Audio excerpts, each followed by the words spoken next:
एक ज़माने में एवरमोर नामी एक सूफियाना जंगल के दायरे में एक खूबसूरत नौजवान परियों का शहजादा रहता था जिसका नाम लिज़ीनेडर था।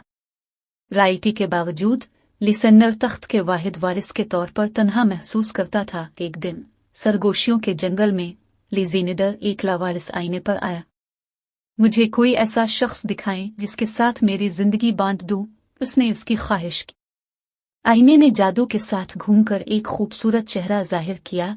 शहजादी वाल्ट एक पड़ोसी रियासत से वॉल्ट के पास अपने गानों के जरिए फितरत के साथ बातचीत करने के काबिल होने का एक नादिर तोहफा था, लेकिन हाल ही में वो अपने महल के अंदर एक बुरी लानत से फंस चुकी थी। लिज़ीनेडर उसे आज़ाद करने के लिए पुरज़्म था। उसने अपनी छड़ी के साथ गोश्त खोर पौधों और मुनहरिफ नकूश से लड़ते हुए गद्दार खतों का सफ़र किया।